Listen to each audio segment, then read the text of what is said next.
10 बहुओं का ससुराल। गांव के मशहूर और सम्मानित व्यक्ति रामलाल जी के परिवार की अपनी अलग ही पहचान थी। उनके 5 बेटे थे और हर बेटे की 2-2 पत्नियां थीं। इस तरह उनके घर में 10 बहुएं थीं। ये सुनने में भले ही फिल्म लगे, लेकिन यह सच्चाई थी। ये कहानी संयुक्त परिवार की चुनौतियों, रिश्तों की जटिलताओं, आपसी समझ और जीवन के महत्वपूर्ण सबकों को दर्शाती है। क्या 10 बहुएं एक छत के नीचे शांति से रह सकती थीं, या हर दिन सास ससुर के लिए एक नया सिरदर्द बनता था? आइए जानते हैं इस दिलचस्प कहानी को विस्तार से। रामलाल जी की ख्याति पूरे गांव में थी। वह एक जमींदार थे और उनकी जमीन जायदाद भी अच्छी थी। गांव में उनकी बात को लोग बहुत मानते थे। उनका परिवार बहुत बड़ा था। 5 बेटे, हर कोई अपने तरीके से अलग था। 10 बहुएं भी, हर किसी की अपनी खासियत और नखरे थे। दादी नानी, नौकर चाकर और मेहमानों की आवाजाही, इस वजह से घर हमेशा भरा रहता था। ये परिवार जितना बड़ा था, उतनी ही समस्याएं भी थीं। सास ससुर को हर दिन किसी न किसी बहू की शिकायत सुननी पड़ती थी। रामलाल जी की बहुओं में हर एक का स्वभाव अलग था। हर बहू का अपना तरीका था, जिससे घर में रोज कुछ न कुछ नया तमाशा होता था। पहली बहू शांति बहू, झगड़ालू स्वभाव। नाम भले ही शांति था, लेकिन वह घर में सबसे ज्यादा लड़ाकू थी। छोटी छोटी बातों पर झगड़ा करना उसकी आदत थी। मांझी गौरी बहू ने फिर से मेरी कटोरी उठा ली। मांझी सीमा बहू हमेशा सबसे अच्छा काम ले लेती है और मुझे झाड़ू पोंछा करना पड़ता है।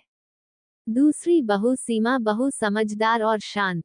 सीमा पढ़ी लिखी और समझदार थी। वह ससुराल को संभालने की पूरी कोशिश करती थी, लेकिन बाकी बहुओं को ये पसंद नहीं आता था कि वह हर समय सबसे अच्छी बनने की कोशिश करे। तीसरी बहू कमला बहू खाने की शौकीन। कमला के लिए दुनिया की सबसे बड़ी चिंता थी खाना। वह दिन भर किचन में रहती। सबके सोने के बाद भी वह मिठाई और पकवान चुपचाप खा लेती। घर की अन्य बहुएं परेशान रहती क्योंकि उन्हें कभी मनपसंद खाना नहीं मिलता था। चौथी बहू गौरी बहू सफाई पसंद। गौरी को सफाई की इतनी चिंता थी कि वह हर किसी के कमरे में जाकर चीजें सही करती रहती थी। किसी ने कपड़ा इधर उधर रखा, वह तुरंत उसे समेट देती। बर्तन जरा भी गंदे दिखे, वह दोबारा धो देती। सबसे बड़ी परेशानी दूसरे लोगों को उसकी इस आदत से दिक्कत थी। पांचवी बहू रीना बहू फैशन क्वीन। रीना ससुराल की सबसे स्टाइलिश बहू थी। उसे केवल कपड़ों, गहनों और मेकअप की चिंता थी। घर का कोई काम उसे पसंद नहीं था। छठी बहू सरला बहू भोली और मासूम। सरला को सब बेवकूफ बना देते थे। वह बहुत भोली थी और उसे घर के झगड़ों की समझ ही नहीं थी। सातवीं बहू पुष्पा बहू सबसे चालाक। पुष्पा झगड़े में फंसती नहीं थी, लेकिन चालाकी से खुद को बचा लेती थी। वह हर समय ये देखती कि कौन किससे झगड़ रहा है और अपनी बातों से खुद को सही साबित कर देती थी। आठवीं बहू अनिता बहू बच्चों में व्यस्त। अनिता के पास घर के बाकी कामों के लिए समय ही नहीं था क्योंकि वह हमेशा अपने बच्चों में व्यस्त रहती थी। नौवीं बहू सुमन बहू पड़ोस की जासूस। सुमन को घर की जगह पड़ोसियों की बातें ज्यादा पता होती थीं। वह हर समय दूसरों की बातें सुनती और सबसे पहले घर में खबरें लाती। 10वीं बहू कविता बहू समझदार लेकिन असफल। कविता को घर में मेल जोल बनाए रखने की जिम्मेदारी खुद ही उठानी पड़ी, लेकिन बाकी बहुएं उसकी बात नहीं मानती थीं। रामलाल जी की पत्नी को हर दिन नई नई शिकायतें सुननी पड़ती थीं। मांझी रीना बहू कभी रसोई में नहीं जाती। मांझी कमला बहू ने फिर से पूरी मिठाई खा ली। मांझी गौरी बहू हमें आराम भी नहीं करने देती, हर समय झाड़ू ही लगाती रहती है। अब मांझी क्या करती? हर दिन नया झगड़ा, हर दिन नई समस्या। रामलाल जी को इस झगड़े से तंग आकर एक नया नियम बनाना पड़ा।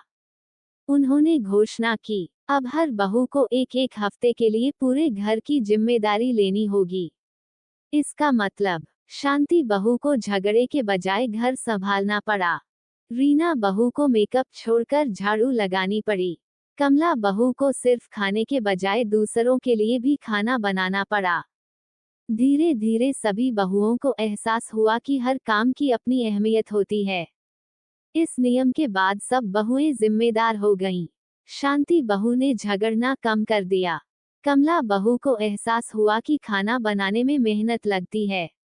रीना बहू ने सीखा कि परिवार सिर्फ फैशन से नहीं चलता।